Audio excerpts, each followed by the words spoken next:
CTV Community Television presents the Focus Program, hosted by Paul Dingeman.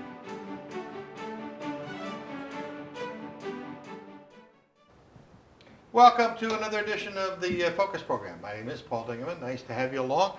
Got a very interesting show emanating out of Marine City in the Washington Life Center today. Lots of activity in that beautiful building.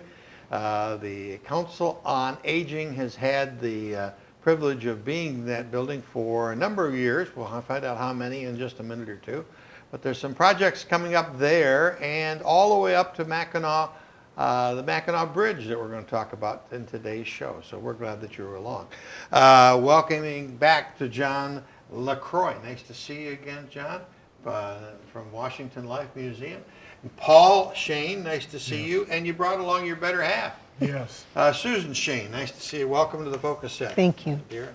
John, let's begin by talking about a project that you instrumental in getting involved down at Washington Life called the Veterans Museum. What's that all about? Well, Paul, about 2.5 years ago, we started putting some things together down there. Paul Schoen and Jack Morris was instrumental in getting the museum started. And once we've got it started, the donations that people give to the museum has really been wonderful. What we do is if you want to donate something to the museum, you can go ahead and donate it.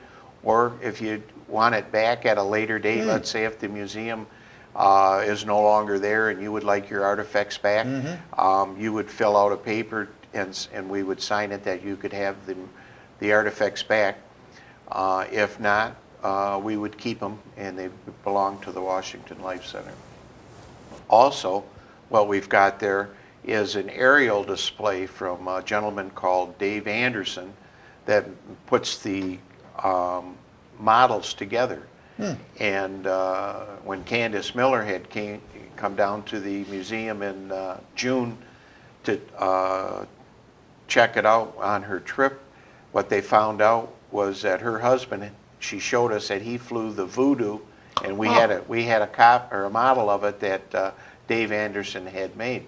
And it's probably one of the biggest model sections in the state of Michigan of all the airplanes that was used during World War II, World War I, II, Korea, Vietnam, and he has some battleships also that he has put together and on display.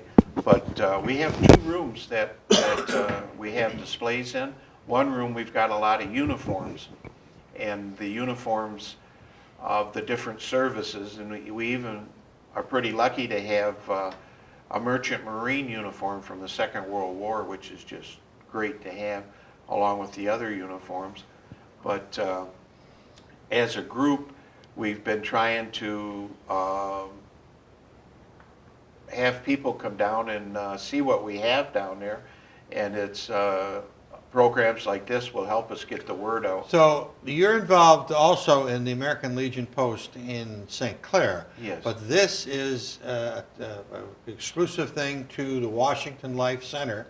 And what have you got, a room there or a couple rooms? We have 2 rooms at the Washington Life Center. Okay. And in fact, well, we've got one of the artifacts here, Paul, and maybe Paul wants to talk about the artifact there.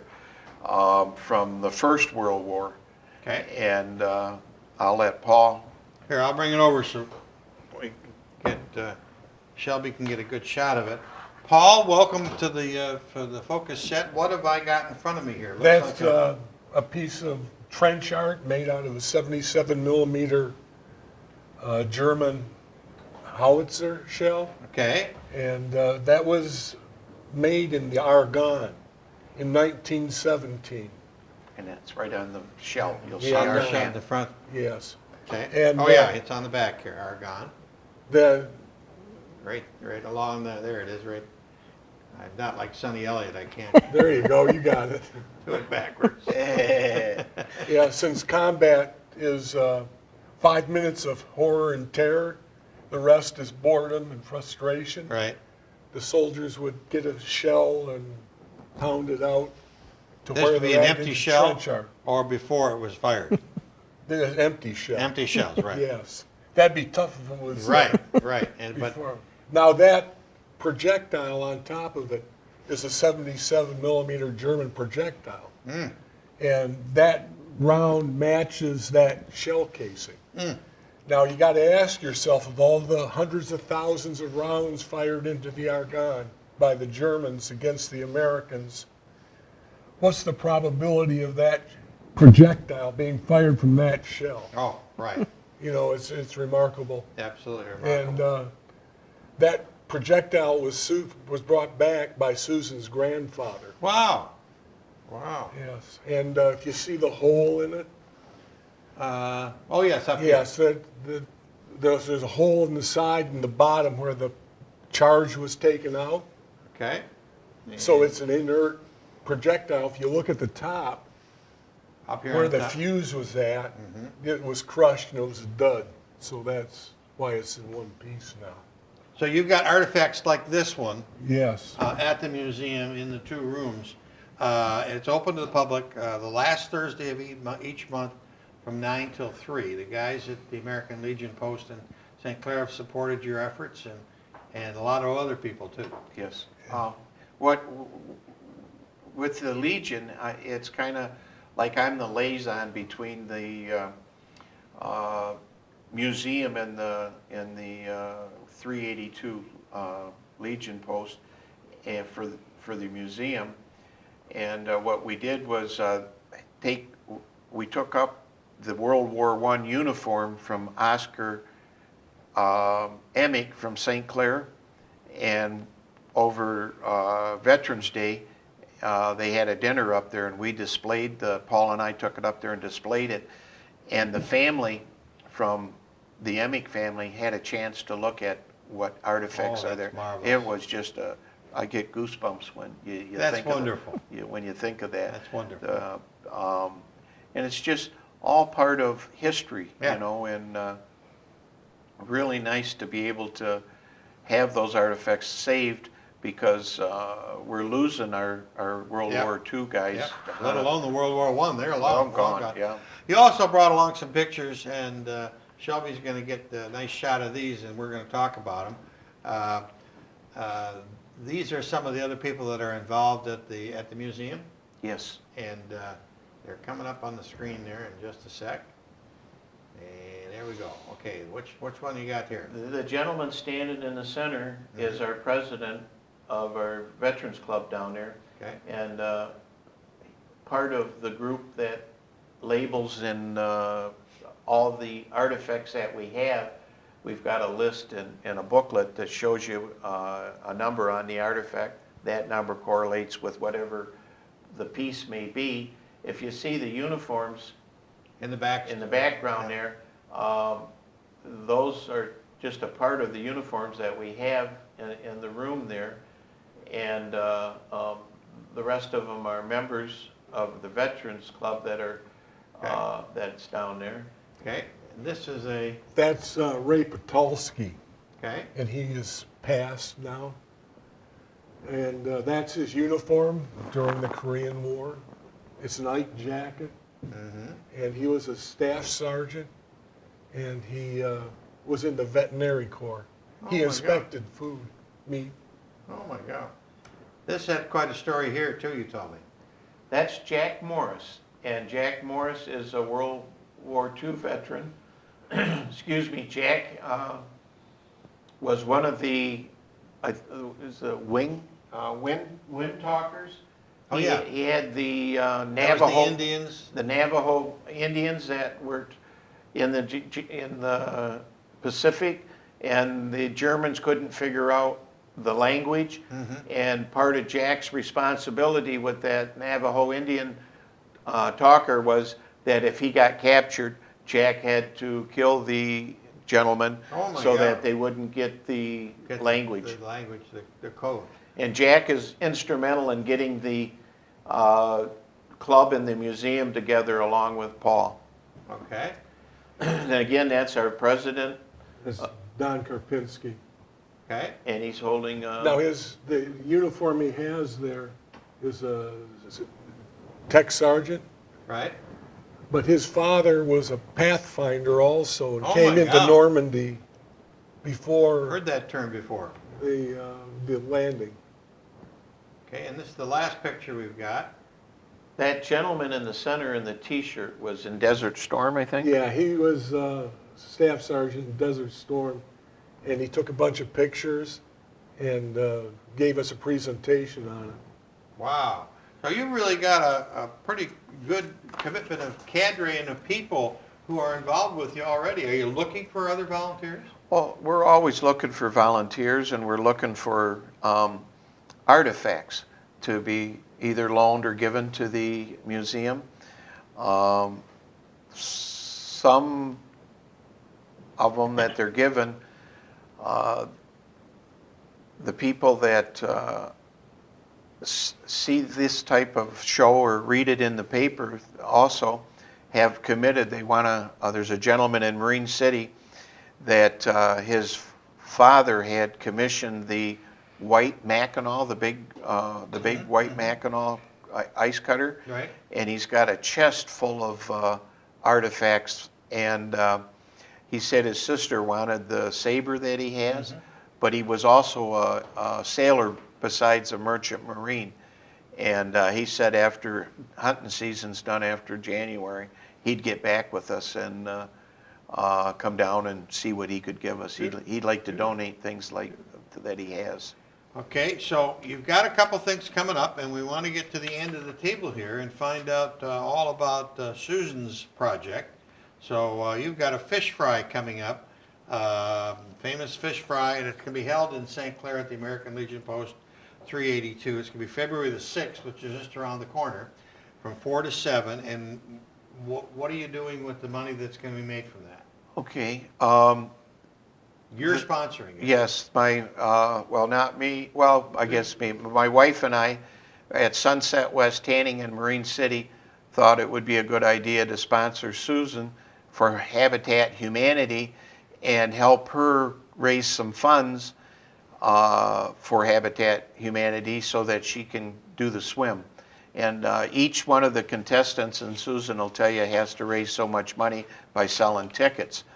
And the Post 382 was very, very helpful with the benefit that we're doing.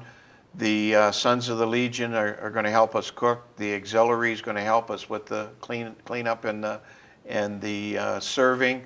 And the legions themselves are going to help us with serving also.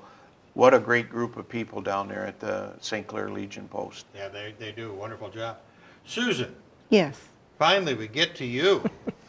You are a long-distance swimmer and have been swimming for quite a while, a number of Yes. years. Yes. And you are coming on to a project called the Mighty Mac Swim, which is coming up when? What day? On Labor Day. Oh, on Labor Day. September 7th, September the same 7th. day as the Bridge Walk. Same day as the Bridge Walk. Okay.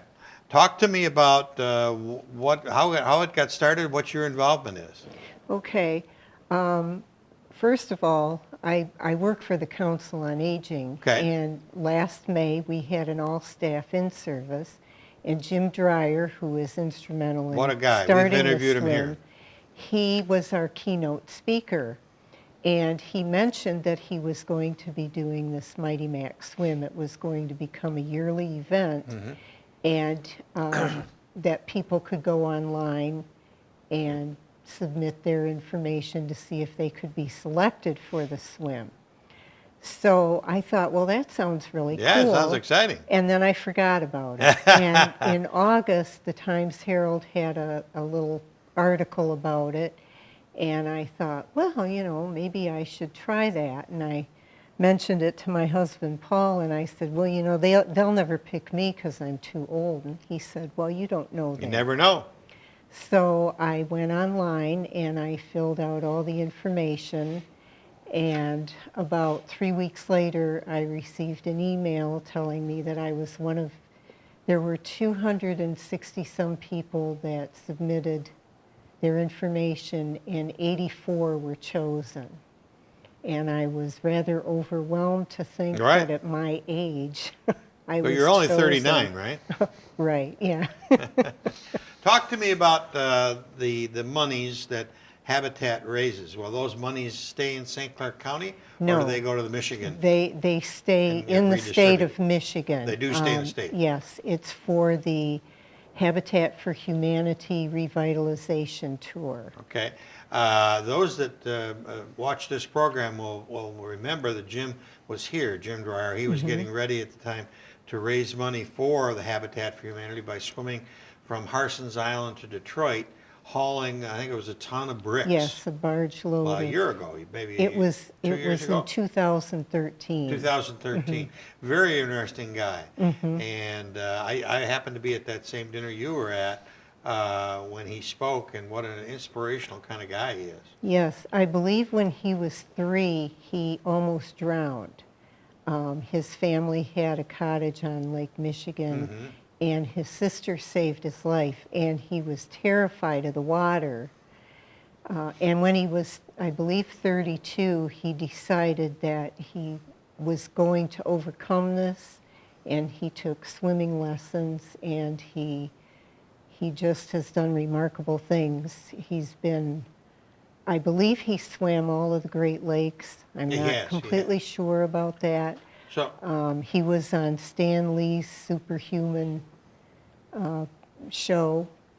so the Team Dire Straits is the team, the exclusive club. But do you have to raise money in order Yes. to swim? Talk to me Yes, about that all part. of the money, each person chosen is required to raise $2,800. Okay.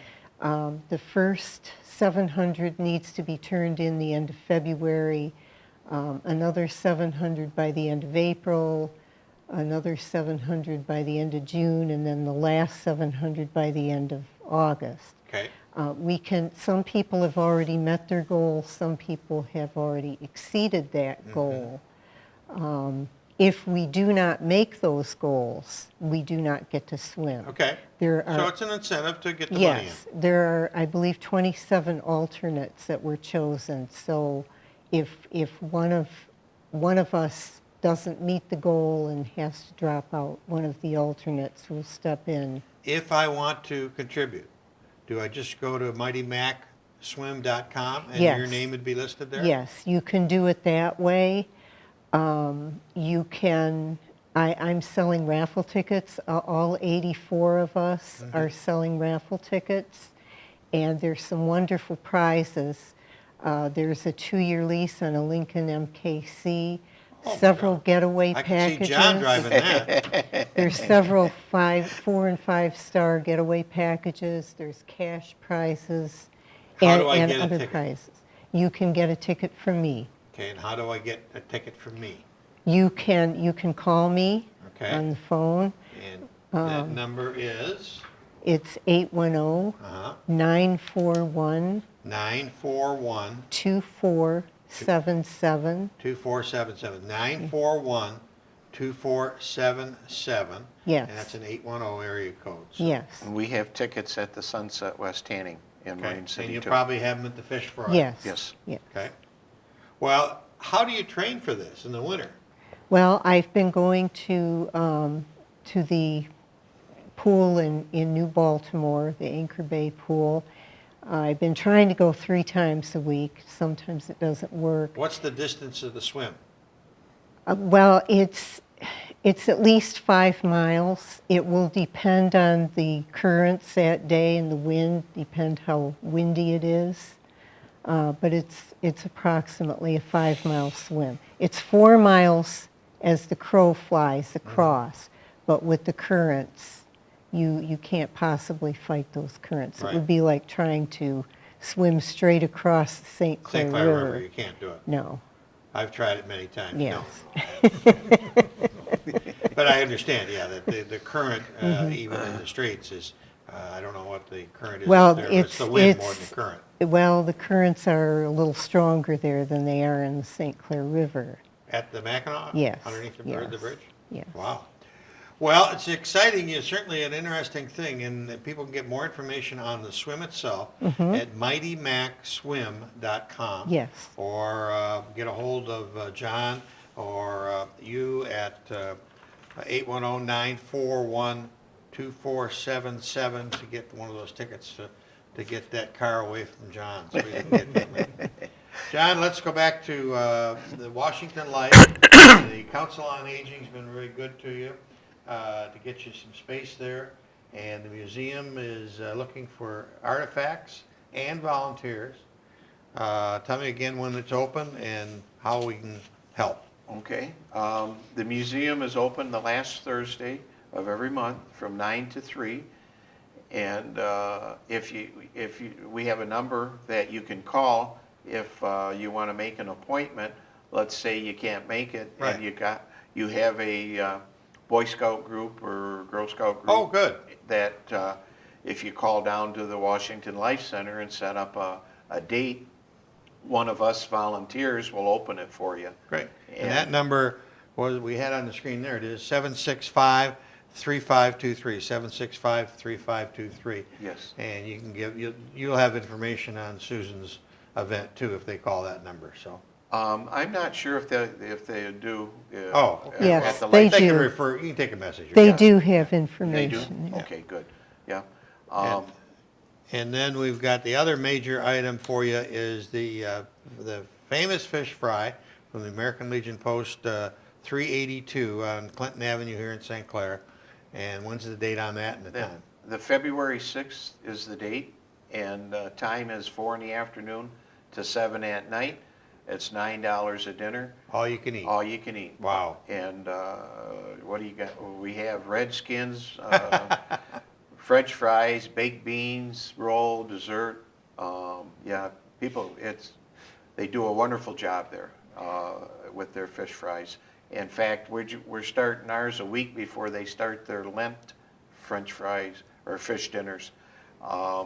We were able to get it in just before they start their Lent, which they worked really hard with us, or worked with us to be able to do that. Well, we're glad that you got a hold of us to talk about these two wonderful projects. And you're certainly doing some great work in Marine City. And Susan, we salute you for helping Habitat. Habitat's done a lot of great things Yes, for they have. many, many people, and they continue to. So, have we missed anything? No, I don't think so. Don't think you got so? anything? No. No. Paul behaved. Yes. John, nice to Thank talk you. to you. Paul, nice seeing Yes. you. Susan, good luck on the Thank you Mackinac. so much. We'll keep informed on that and follow your progress. Yes, sir. That's about it for this edition of the Focus program. Thanks very much for tuning in. Till next time, I'm Paul Dingeman. See you soon. Tune in again soon for another episode of Focus. Make sure to check CTV out on www.watchctv.org or like us on Facebook.